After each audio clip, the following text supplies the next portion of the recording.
Okay, we've got our top three finishers from today's Supersport race here at Mid-Ohio Sports Car Course. Our winner, Matthew Skoltz, second place, Tyler Scott, and third place, Jake Lewis. We'll begin with Jake. It's his third podium of the year. Pretty solid race for you. I mean, you've been good here all week, and the pass on Gerardo was pretty impressive. Was that a case of like, okay, I'm sticking with Matthew? Yeah, exactly. I mean, I don't know how many laps Matthew and I followed him. I mean, and his bike's a rocket ship down the back straightaway, so we couldn't pass him anywhere. And Matthew finally stuffed him into one, and I got in the middle of the corner and just grabbed a handful of throttle, and he kind of came over on me, and I was like, dude, you ain't getting this spot, this turn. So just went with him and tried to stick with Matthew there, and I don't know how many laps to go it was. I stuck with him for 2 or 3, and then he was slowly inching away from me, and I could see we were both making inroads on Tyler and PJ, and I didn't think Matt was going to get to him, but there with 2 to go, just in an amount of 4 or 5 turns, he closed in right on him, and he was really good off the back straightaway on the brakes, and impressive ride by Matt, because we had a pretty good gap to close to those 2 guys, and you could tell PJ was struggling with the front tire because, over here with, I think, 2 to go, he just kind of cruised wide and let me by. So it's good to reward the Altus Motorsports team with a podium. Yesterday with the circumstances and riding on the rains and the dry track, I was struggling so bad. But our dry pace has been good all weekend, and it's good to reward them for the hard work and put it on the box. Yeah, good job. Second place today, Tyler Scott. It's his third podium of the year. It's obviously been a bit of a struggle this year. Do you have a setup now that makes you feel more comfortable? Yeah, I think so. The whole Vision Wheel and 4XR Suzuki team is putting in a lot of effort all year. But before we came here, we went to Barber, tested for 2 days, really tried to dial in the clutch, the forks, everything, basically the whole bike, to get just a fresh new setup that would work everywhere. And we came here, we tried some fork settings, and we've been struggling with the front end all weekend. We had 2 crashes throughout, and it's been a tough weekend. Yesterday, had a tough race in the mixed conditions. This morning they sent me out. The bike felt great. Put it on the top. I come in and they tell me they put something new in the one fork, and I think we've definitely found a setup that works for us now. And yesterday we had a problem in the race, like the pit board. It was the same time, but I didn't know who was behind me. And when Teague was the person behind me, I didn't know to drop the pace and go. So when he got by me, it kind of startled me a little bit. So today, when I was following PJ on the restart, after coming through the backstretch, the right-hander, I'd take a peek at the board, see who was P3. And it was Gerardo for lots of laps, and the only person I was worried about was Matt, because he's the only dude that I know that can run in a second and a half in the last 3 laps and put his head down. And it was good for most of the race. PJ had a really respectable pace, and just kind of staying on him, I could get him on the brakes, Sector 1, Sector 3. I kind of followed him through Sector 2, kind of struggled there all weekend. And 3 laps to go, he started dropping the pace, and my pit board numbers kept getting smaller. I was getting a little nervous. So I think I motioned for him to go on the back straightaway, and I was like, all right, I'm going to pass him into the braking zone here. I'm going to try to lead the race, see if I can pull a gap or just maintain the half second or whatever we had. And Skoltz went by both of us. And so then I'm like, he's going to try and go and pull a gap, and he can do it. I've seen it in many races this year. So I followed him, and last lap, I don't know what happened to PJ, just tipping into the second turn there with the lapper there. So I assumed he got caught up. Looked behind me, he wasn't there anymore, and then I was just trying to eye up a pass and couldn't make it happen. But the bike worked amazing. We have a setup we're really confident going into the last 2 rounds. I can race with the bike, I can qualify with the bike now, so it's good. Big thanks to the whole team. All right, well, good job. Our winner today, Matthew Skoltz. It's his 7th win of the year. It extends his championship points lead to 25. It's funny because we were talking earlier in the day about races being shortened, and you said, yeah, I don't like the races to be shortened because I make my bike so it's good at the very end. Yeah. Were you a little worried that you were going to run out of laps in this one? Yeah, definitely. Maxi, like what Jake was saying earlier on, Maxi's bike is an absolute rocket ship, so I was struggling. I couldn't pass him. I was starting to get a little bit desperate watching PJ and Tyler just kind of sail off. But yeah, I managed to get past Maxi into the first corner. And then I think for maybe 2 or 3 laps, I didn't really close the gap down. And, I started pushing the front a bunch and had 1 or 2 moments. And I was gonna settle. And then I think in a matter of, like what Tyler said, 4 or 5 corners, I must have closed up, a second. And then I kind of thought, this is it. But it's my time to go, and I just started pushing a little bit harder, and it just worked out perfectly that I came out of the keyhole corner and just kind of drove up onto Tyler. I had about a 3-4 bike length gap on them, and it just slowly sucked me in. And both of them, like we're on the left-hand side of the track, and I just pulled tight and managed to get past the both of them. But overall, I think we've been setting up the bike for the last couple of laps. This track has been chewing up the tires. So, I mean, the team have been working really, really good. Gave me a package that is fast. The bike can. I felt like I could have done those low 28s for another 10 or so laps, and everything worked out perfectly. I'm just really happy to bring the bike home first and open up the championship lead. How important was it for you to put a stop to him and a win streak at this point? I mean, I was getting worried. I think I won about maybe 5 or 6 races straight, and then I think he won another 2 or 3, and I know that I had to do something. But we were very confident that if it was dry, that we would be able to win, because we kind of saw, looking at the practice times, that I'd say most of the guys were like really dropping off bad, and PJ seemed to be the worst of them as far as dropping off lap time wise. I knew Jake had something here. I was actually watching him back in 2014 when he beat Gagne here. So I knew he was coming out flying. The big boy wants to the win.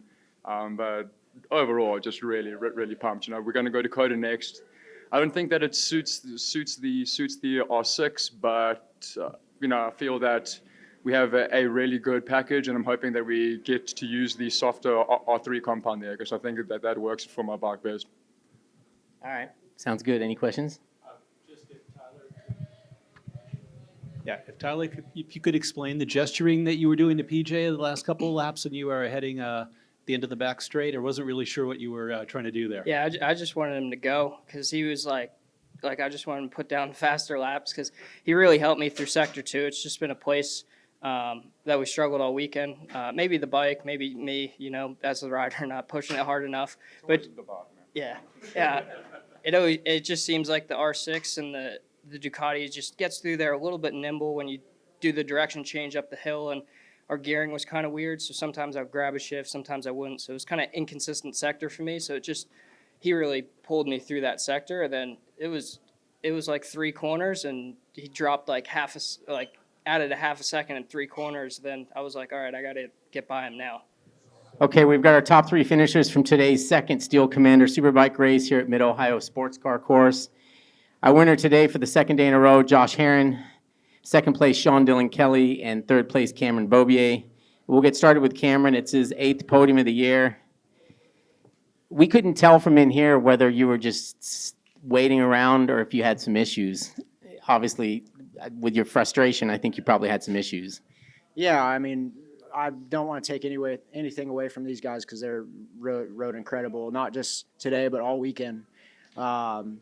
It's just, man, I just feel like I'm just frustrated. I feel like we can't catch a break. I don't know what was going on with my rear tire, but I had zero grip from the start, like on the entry, mid corner, exit. I was struggling so hard just to hang with these guys. I was trying to make it up all in the brakes, and then the rear end was coming around, and it just felt like the tire just never came in.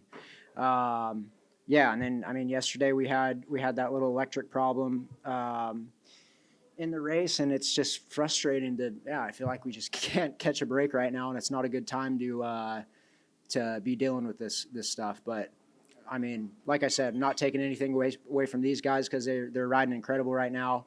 We win as a team and we lose as a team. The Tyler's guys have been working their butts off all year, been giving me an incredible bike. And we just need everything to line up for these last couple rounds. But I rode as hard as I could, and third was the best we had today.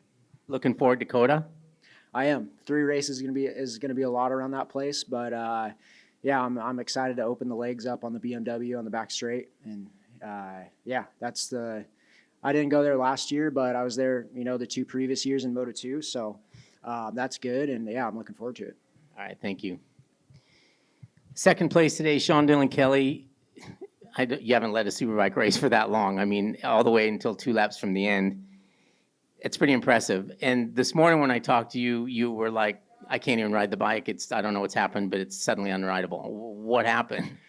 Yeah, to be honest, I was really confused up until the grid today. I even did the siding lap with an old tire, and I was sliding like as if I was on ice with the rear tire, and I went into the race pretty pissed off, to be honest. I was frustrated with the race yesterday. I again felt like I was ice skating out there, and obviously I was really nowhere, especially the first 3 laps. Finished 5th yesterday, which was disappointing after being pretty much up there all weekend. This morning I was 2.5 seconds off. I had no idea what was going on, and it was strange, really strange. But as soon as I got that new tire, that was obviously the race tire, prepped for the race, and I'm glad that the rain stayed away. Conditions were a lot better, and as soon as I started the race, I'm like, oh man, I feel like I've got my bike back, and I got a good start. I was up front. I did some good pass there to Bobier when he got past me. I wanted to be up front, and I felt good once I was clicking away. I actually felt like I was getting better and better, getting more comfortable even being at the front. So I knew that, Josh got by me at one point, and I attacked right back. So I knew that he had something on me, but I just tried to keep my rhythm. And with 2 laps to go, or 3 laps to go, I really did everything I could to just do the best I can. Whether he could follow me or not, I obviously had no idea. But I did a 24.8 with a few laps to go, and I'm just happy I did that. Regardless of getting second or not, I'm just happy that I was able to do that pace on my own up front. And this guy had a little extra, but I tried to get him back at the end, and it was just too tight. But I really got to be happy, especially with how I was feeling only a few minutes before the race. So super pumped, super happy with my whole team, everything that they're working on, and just helping me become a better Superbike rider. Still learning a lot on this thing, but I think I'm definitely getting there, and I think the win is coming soon. Hannah brought up an interesting point on the TV. If Josh wins the championship, it'll be 11 years. And when he won his championship, you were actually 11. So, No, I can't make another joke about that. I already made a joke at Laguna about how old these guys are, so I won't bring it up again. that's my bad then. All right, our Paul, winner. you can't say much either. You got that right. You got that right. I'm joking. Our winner today is Josh Herron. It's his first doubleheader Superbike sweep. It's his 3rd win in a row. It's his 5th win of the year. Basically a perfect weekend. Were you just sitting there waiting until when you pulled the trigger? Yeah, during the race, I got a terrible start. I almost stalled the bike on the line. I don't know what happened. I went back to like 6th, I think, or something like that. And just, the years of watching Cam, like whenever he has something kind of ruffle his feathers, he just stays calm and just kind of picks through the guys. And I tried to, take one from his book and just be calm and kind of pick my way through the pack, and got back up there, and eventually made a move on Sean, and made an aggressive pass in the keyhole that at first during the race I was thinking like, all right, this guy's trying to help his BMW boy out or something. But then now that I've calmed down, I'm like, actually on the first lap he did the same thing to Cam in the same spot, so it wasn't that at all. So I was like, maybe I should just be a little careful, and I sat back, just decided to if I can stay in front of Cam and just see what Sean's doing, because I have a pretty big lead over Sean in the championship, I'll just wait until Cam makes a move, and if I need to, go around Sean then. So just tried my hardest to save my tires for an attack at the end and save my energy, and I was going to go for it on the last lap, and then I was thinking about it. I'm like, if Cam's doing the same thing I am, maybe he's going to attack with like 2 laps to go, so I'm going to kind of try to stir things up a little bit and go a little earlier. And that's what we did, and I just put my head down, and I think I let my tire, the Ducati, since I've been on it, I feel like I have an advantage when there's less grip on the track, which is funny because on Richard's podcast he says it's the opposite when the track has a lot of grip, but I feel like when there's not a lot of grip, our bike does pretty good. And at the end, I feel like I let my tires cool down too much during the race by not being aggressive like I normally would exiting the corners, and it was just sliding all over when it hadn't moved at all during the whole race. So I had a couple big moments in like my best part of the track where I was really trying to attack, and it scared me. But luckily we were able to hold them off, and it's crazy. I don't know how many years I've tried, but it's been 11 or 12 years since my first Superbike season, and I've never had a double. So it just goes to show, I think, obviously I've put in a lot more work than I ever have in my career, but also just being with the same team on the same bike for 2 years in a row is like the biggest thing ever for me to really up my game. So I don't know what the future holds, but I'll always be grateful for the opportunity that Bobby Scheck and the De Naples gave me to do 2 years on this bike and let me show, maybe I'm different than some guys. I just need a little bit longer to ripen up, and I'm hoping that these, last years of my career are better than the beginning years. So, yeah, I'm just stoked to end the weekend like this and go into our best weekend, best track of the year at COTA. And the goal is to just have a really good weekend there and then be able to just clinch it before Jersey, because Jersey's, if it rains, that's what'll, definitely scare us. So I want to get ahead as much as I can before then.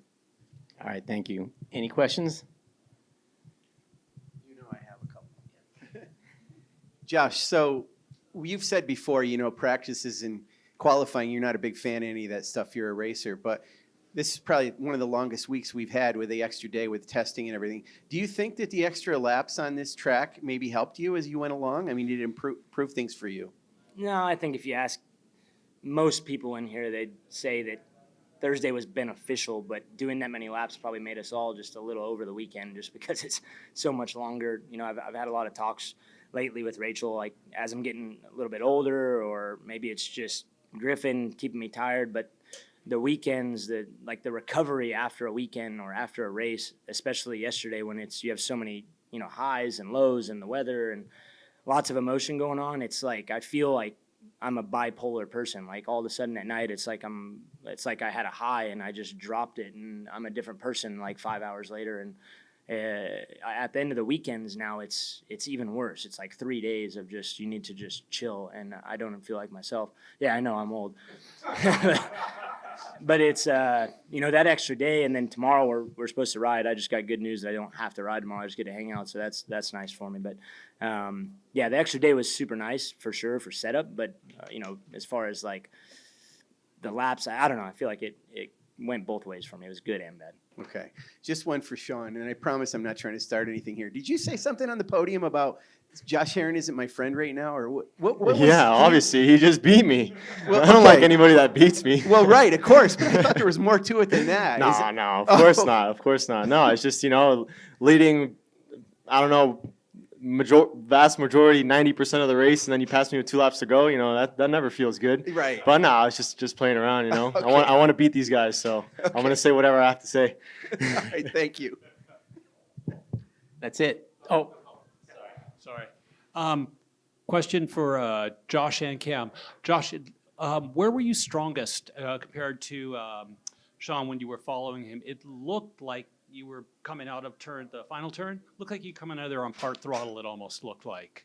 Yeah, like I said, I feel like the Ducati is good on these like kind of slippery tracks. Mm-hmm. And there was honestly a lot of spots. The spots where it was weak today was the back straightaway. I felt like I was losing a little bit, but we're also using 1st through 5th and not 6th. So sometimes I touch the limiter at the end. So maybe that's, part of the reason. But in the back section, like over the, I don't even know what the corners are, to be honest, but the kind of wheelie hill to the left, I feel like I could make a lot up there. And then Thunder Alley, like this coming out of the fast left, where Peterson crashed earlier in the weekend, I felt strong there. And then coming out of the last corner and out of the first corner, I felt super strong. Like, if you saw on TV, those were the 2 spots where I was like kind of sitting up, just relaxing my body and trying to breathe and save my tires, but it still was just on rails. So, yeah. And then Cam, did you run the same tire in the back that you did yesterday? Same setup? Did anything change? Yeah, we changed. We went back to what we ran on Friday, setup-wise, closer to that. But we just threw a new tire in, and I felt like it never came in. Yeah. Well, you didn't have the R8 on Friday, so this was an older setup with a different tire, basically. Older setup with the R8. Yeah. Yeah. Okay, we've got our top three finishers from today's Mission King of the Baggers race here at Mid-Ohio Sports Car Course. Our winner, Kyle Wyman, second place, Troy Herfoss, and third place, Rocco Landers. We'll get started with Rocco. Pair of thirds, not a bad weekend. I know you want more, but sometimes it takes a little longer than you think. Yeah, I mean, small mistakes like I made out there in that race, especially when you're racing against the guys who are as high level as these guys are.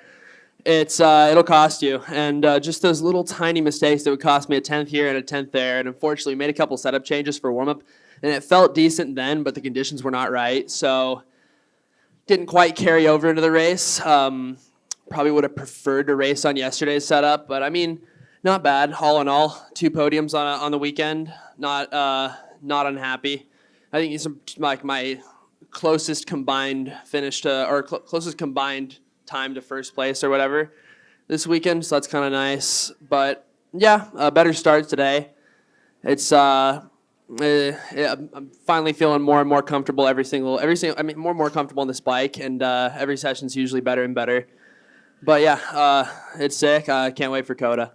4 races to go. You think you can win one? I can only try. Second place today is yesterday's winner, Troy Herfoss. It's his 10th podium. You got it back to 9 points. Now it's back to 14, so it's kind of like we never were here. Are you disappointed that race didn't go to the finish? And it must be hard to, I mean, it's like you almost have to lead every one of these laps just in case something like that happens. Yeah. What do you do? We go racing because it's exciting and we don't know what's going to happen. So I should have been better. I should have been leading the race, and I would be sitting there, and then we'll be happy. But look, what shoulda, woulda, coulda.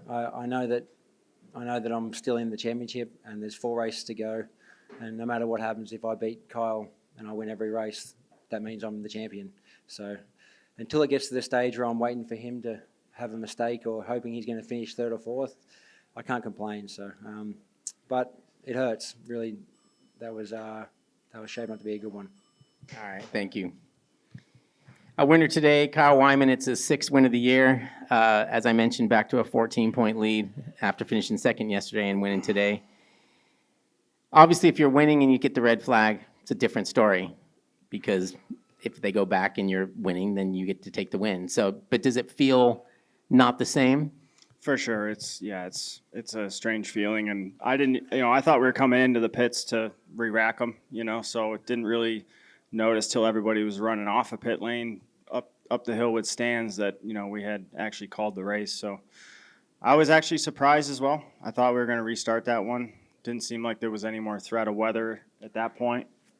And, it seemed like a pretty quick cleanup, so, but I mean, my plan that I executed turned out to be, what put me in that position. I wanted to get the whole shot. I wanted to control the race and, try to go from the front. So, I've had a lot of really bad days over the last couple of years with just really shit luck, in a lot of different scenarios. So, it feels like I've been owed one a little bit, not by Troy, but just from the universe, I guess.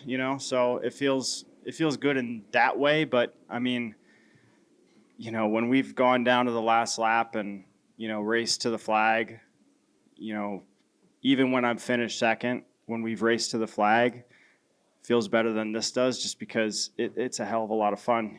So. For sure, it's a bummer not to see it go full race distance, especially for the fans. But like I said, we'll take it. From what I saw on TV and from what I overheard, after the 2-lap little session, it seemed like you didn't think it was good to go race, where I think Troy did think it was good to go race. Was that the case?